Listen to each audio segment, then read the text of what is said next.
how common is it for people to staircase all the way up to 100%? Everybody's aspirations are different, and there is, as I said, no obligation to staircase to 100%. It's a trap.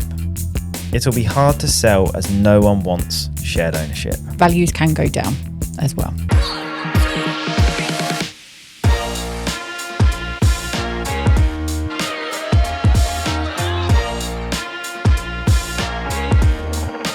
Hi and welcome to Shared Ownership Unpacked. I'm Joe Bartlett, also known as the Homebuyer Coach, and I'm joined by Rob Horn from Southern Housing. Thanks, Joe. Today we're unpacking all about selling, staircasing, and whether you can really own 100% of your shared ownership home. We're joined today by Laura Rose, who is our Head of Sales Services at Southern Housing. Thanks so much for joining us today, Laura. Thank you for having me. Very excited. Good, I'm glad. Laura, before we kick off today's episode, can you give us a bit of a talk through your past experiences in the industry, where you've come from, and a little history of your career so far? Yeah, of course. So I've been with Southern Housing for 8 years now. And before that, I worked for another large housing association for 14 years. So yes, and I've always worked within the after sales area of the business, so staircasing, resales, etc. So yeah, lots of experience. Hopefully, it will help with today's discussion. A true expert in the field. Yes, then. Absolute professional. Yeah. Fantastic. Hopefully you will say that by the end of this podcast. So yeah. I'm not sure how familiar you are with the podcast, but our first segment of it is called Quack Attack, named after Quaxley, of course, who is our Southern Housing New Homes mascot. Mm-hmm. And in this section, basically, we're going to give you a topic. We're going to give you 20 seconds to answer one question on that topic. Okay. And the pressure is really on. Yeah, I feel it. So I hope pressure. You're prepared for this. Me and Quaxley have got this. Just, give Quaxley a hug. I'm sure it'll be fine. Right, so your question in 20 seconds, explain staircasing and the resales process. Go. Okay, so staircasing is a process that shared owners will use to buy further shares in their home. And resale is what it says on the tin. It is reselling your existing shared ownership property.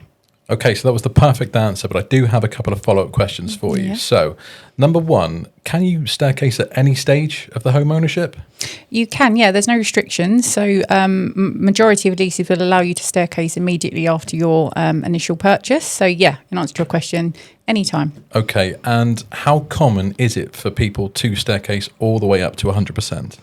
It is fairly common.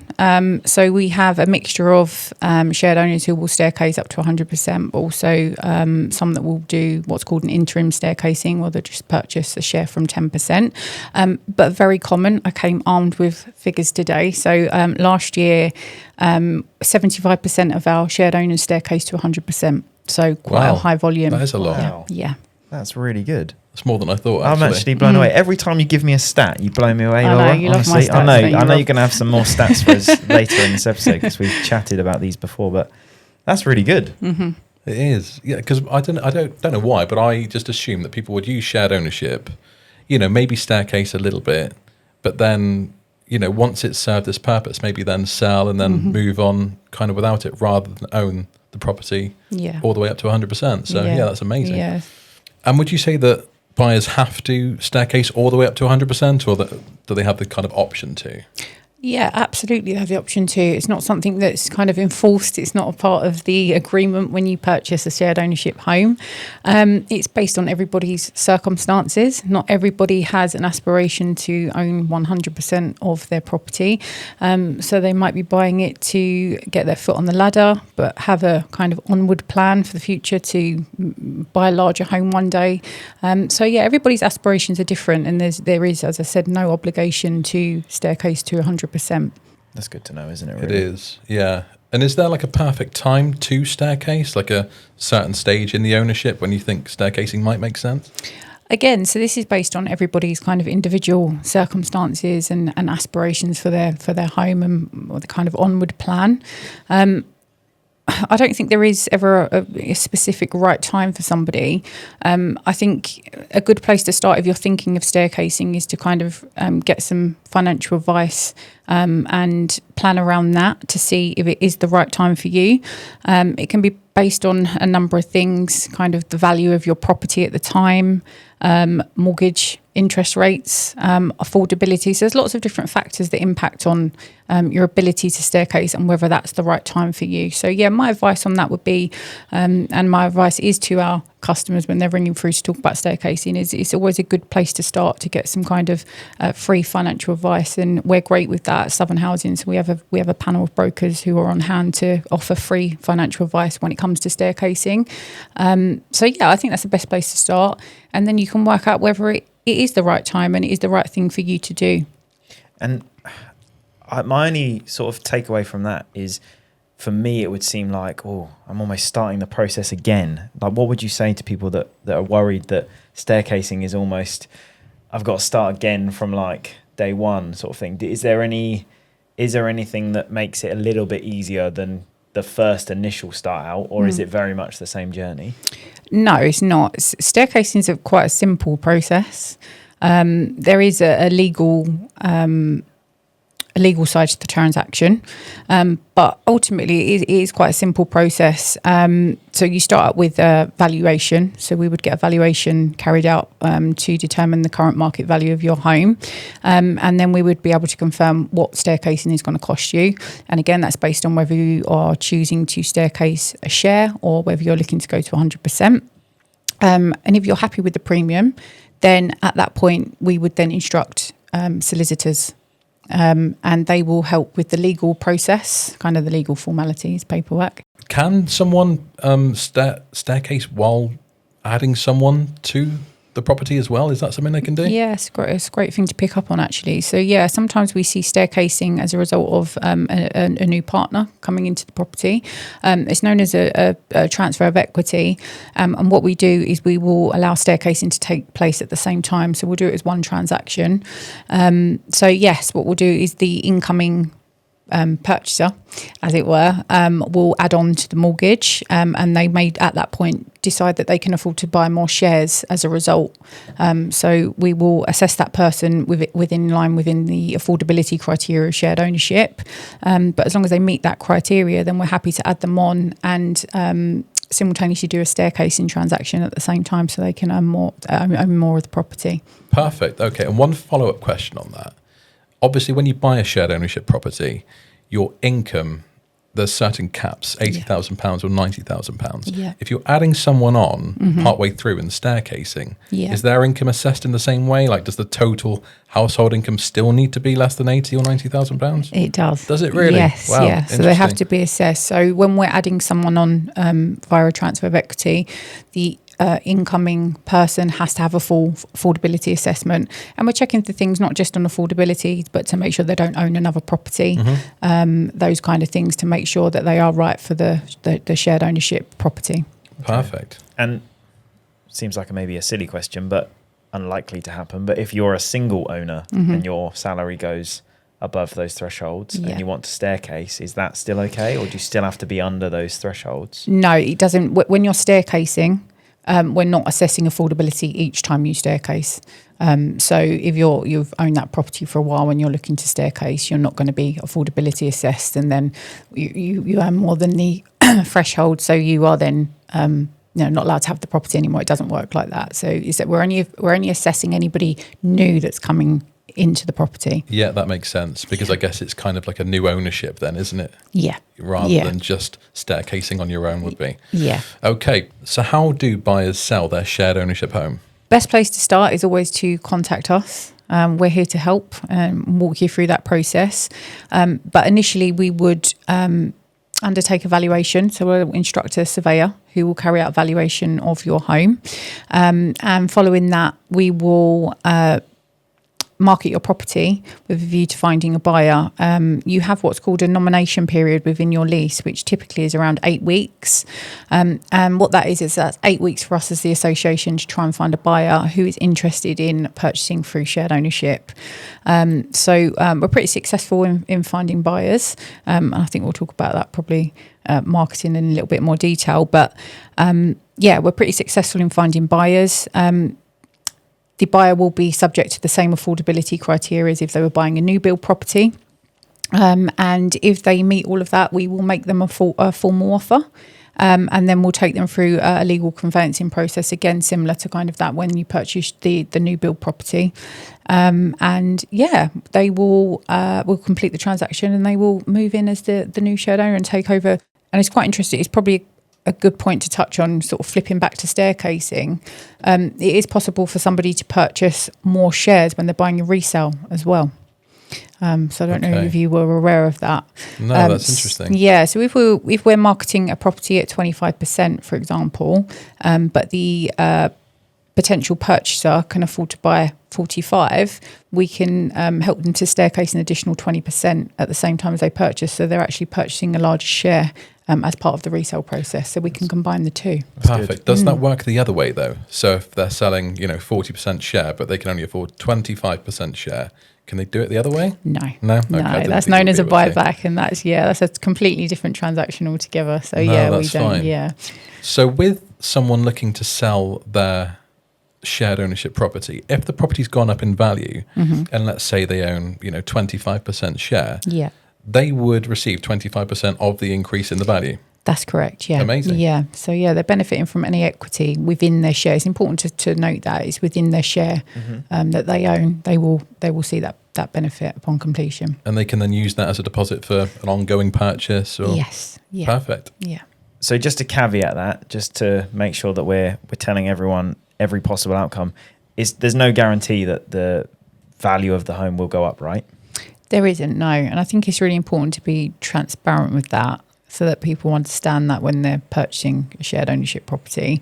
Not every property is going to go up in value. Obviously, it's dependent on where you live, values within that area. But yeah, values can go down as well.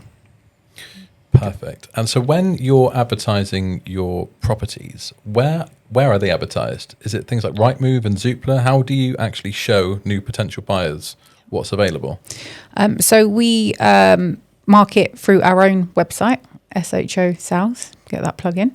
All of our resale properties are professionally marketed. So we will instruct a professional photographer to go out and take some lovely photos of the property and draw up a floor plan. So we'll use that to create a listing and that will go on our SHO website. But in addition to that, we've also got a great tool called Share to Buy, where you can, as a potential shared owner, you can go on and create your own dashboard. You can register for areas that you're interested in, so you'll get alerts when our properties go live. Share to Buy is a great one for us, and it's a great one, I think, for anybody interested in shared ownership.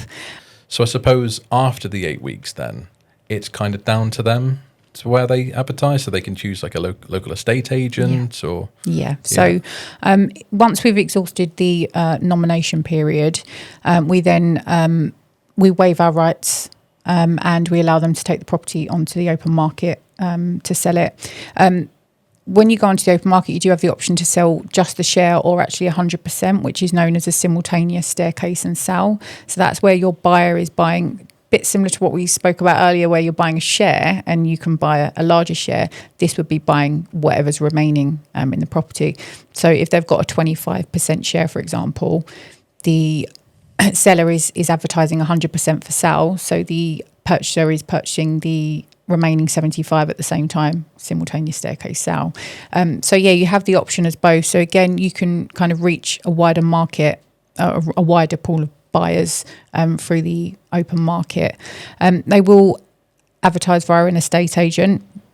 Again, it's quite important to kind of shop around and compare fees, because the estate agent's fees do vary. You mentioned about fees. Obviously, if you sell during your 8 week period, I'm assuming you're going to be charging a fee the same way an estate agent would after the nomination period. How does that work? Yeah, that's correct. So we have a fee which is 1% of the full market value of your home, plus VAT. It's very important to get that caveat in there.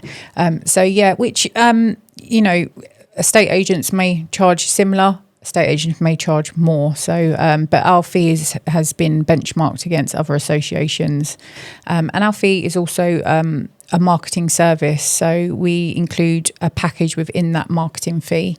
So as I said to you earlier, we take professional photographs, floor plans. That's all included within the marketing fee.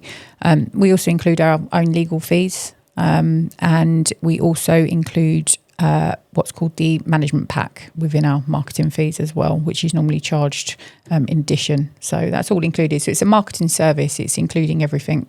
So it's one payment and it covers quite a lot of Yeah, things. the only thing that it won't charge is the seller's legal fees, own legal fees. Yeah. So Yeah. they will be expected to pay those. But we try to add value for money with our resale marketing fee. So From where I'm sat, it sounds like it's probably best to sell through the housing association anyway, because you've got an incentive to sell it for the owner, haven't you? You know, if Yeah. you're getting a fee, I know it's not nice paying a fee, but obviously you've got an incentive to sell. Yeah. So yeah, it kind of works. It makes sense. yeah. And Laura, tell me what is our success rate at the moment for these resales during the nomination period? So as I mentioned earlier, we're quite good at finding buyers, and our success rate is about 80% of what we sold last year. So of all the kind of shared ownership properties that we had available to market, we found buyers around 80% of the time. So yeah. Amazing. Why would someone choose to buy a resale property over, say, a new build? I think it's a preference. I suppose it could be like an up and coming area, couldn't it? That, you know, now they're selling it, it's a really popular place to be. Yeah. And there's no new builds being built there. Yeah, kind of thing. exactly. And then we'll have a resale pop up for sale, and that works. And you can kind of tell the areas where we have those popular properties come up for resale, Yeah, because instantly sold. Yeah, they're instantly sold. But not just that, the amount of viewings that kind of get booked in. So yeah, you can definitely tell. Do you have many issues with people that have chosen to sell their house and then really struggle? You know, they can't get rid of it and then they're kind of panicking. No one's buying my house. I don't want to live here anymore. Does that kind of come up very often? Again, being transparent, yes. Yeah. We do have some developments where it's trickier to find a purchaser.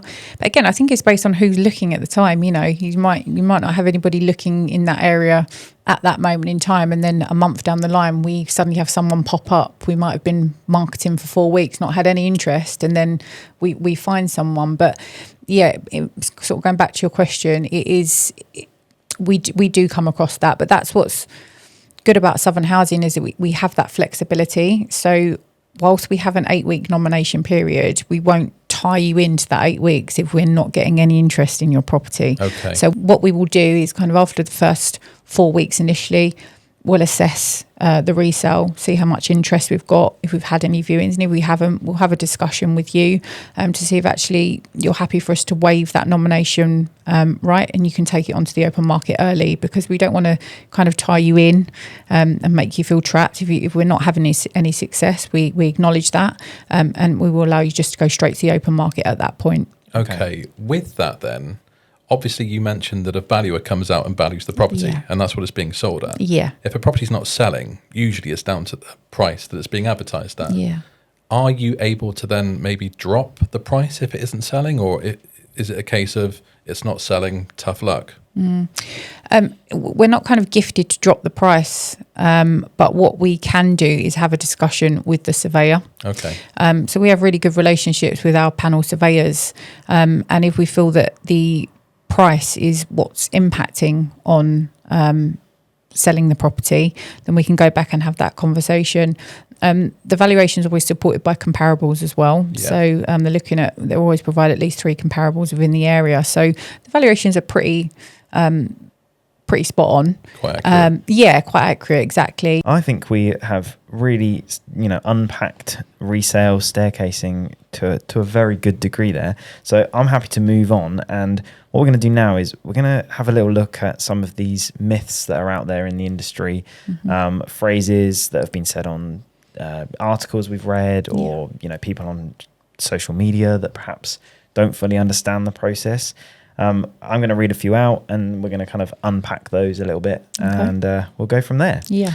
So the first one, I think we've already really talked about this, but the first one is saying, I have to staircase all the way to 100%. What would you say to people that think that way? Absolutely not. No, you can staircase. Normally, you've got 3 opportunities to staircase at any time under the terms of your lease. So yeah, you can staircase up to 3 times. You might want to do 10%, 20%, 30, whatever it takes to get you to the 100%. You can break it down. It's probably a good time to actually point out as well that we've got the new model lease, which allows you to carry out 1% staircasing. So you can staircase 1% per year for the first 15 years of the ownership of your property. Again, that's just for new model leases. Very important to point that out. But that's great for anybody that's looking to staircase. It's a really simple process. You don't have to appoint a solicitor each time you staircase. It's a transaction directly with the housing association, with us. So Laura, you said, just to clarify then, you mentioned that you can do it 3 times, but there's also a 1% increment that you're allowed to do as well. So if you're on one of the newer, leases, if you've used up your 15 times, does that then count towards the 3 times that you're allowed to staircase as well? Or is that completely separate? It's separate.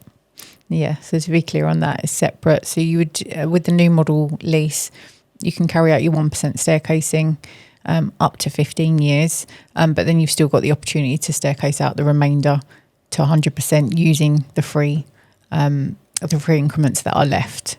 You might do it in one. It might take you 3 increments to do it. So yeah, but that is still available. So the next myth buster is I have to pay a lot of fees each time I staircase. You do have to pay fees. So yeah, the fees that are involved are, there's a fee to the surveyor for the valuation we talked about earlier to kind of calculate and understand what the premium is to staircase. There are legal fees which are payable to your appointed solicitor who acts on your behalf during the staircasing process. But in terms of Southern Housing, we're not charging any fees, so we don't charge an administration fee for staircasing because we want to be able to support you in staircasing. So yeah, we don't charge an admin fee, and actually we don't charge any solicitors fees from our side. We cover those within the staircasing transaction. So whilst there are fees, there might also be some mortgage fees if you're remortgaging or taking out a new mortgage product to support your staircasing. But again, those are payable to the lender. So yeah, there are fees involved with staircasing. So it's very similar. As a mortgage broker, I deal with a lot of remortgage transactions. Mm-hmm. They're exactly the same fees you pay for a normal remortgage. Yeah. So it's very similar to that. Mm-hmm. You're paying a solicitor to do a professional job with the legal side of things, a surveyor, another professional to make sure the value's okay. Yeah. It's nothing over and above with shared ownership that it would be on any other kind of remortgage, really. It's not like we're trying to turn a profit from a staircase. There's no profit in terms of the fees. And actually, what we're really good at is working with suppliers and industry professionals, surveyors, solicitors, to make sure we've got the right people on our panels, and also agree value for money fees with them to support our customers in being able to staircase. So we have panels for all of that. So the last one of these I've got here is it's a trap. It'll be hard to sell as no one wants shared ownership. I disagree with that myth. As we've mentioned throughout our discussion today, we're very successful in finding buyers. We're very good at looking at that flexible approach to help you sell your property. So yeah, I disagree with that. I think, we will always try and help you to move on, and we wouldn't want anybody feeling trapped within their shared ownership property. There's always ways around things and ways we can be flexible and kind of think outside the box to help sell your properties. Let's now end on our final section, which is the nest egg. Mm-hmm. So Laura, what is your nest egg? So what's your crucial bit of advice for a first-time buyer?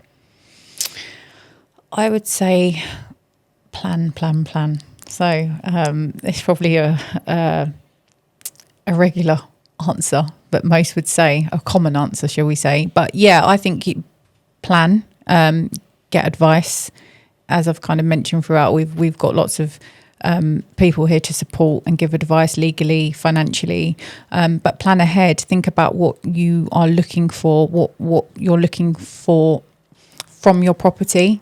And I guess another piece of advice, if you was going to ask me, is make sure you find the right property for you. Don't rush it. Think about what you want from that property in terms of space, what you're planning for the future. Are you looking to have a family there? Do you work from home? Do you need an office space? That kind of thing. So I think, don't rush. plan financially, but don't rush into just buying a property because you really want to own a property. Make sure you find the right place for you that you can kind of take into the future. So I think my biggest takeaway from what you've just said there is like about taking your time, just don't panic about it. Like it's not something that we should be panicking particularly when we're talking about staircasing and things like that. Like just it'll work for you when it works for you, and if it doesn't, in terms of buying more shares, it's absolutely fine. My takeaway is really the flexibility that you have. You can sell if you want to and take your equity and use it towards something else, or staircase up if you're happy with the property. You've got the flexibility of both options. Yeah, Sounds Great. good. Brilliant. Perfect. Right, well, that brings us to the end of this episode. I hope you've enjoyed your time with us, Laura. I have. Thank you very much for having me. It wasn't as nerve-wracking as me you and were. Crackley were all good over here. So yeah. That's brilliant. That's brilliant. Thanks for joining us this week. And for future episodes of Shared Ownership Unpacked, please tune in wherever you get your podcasts.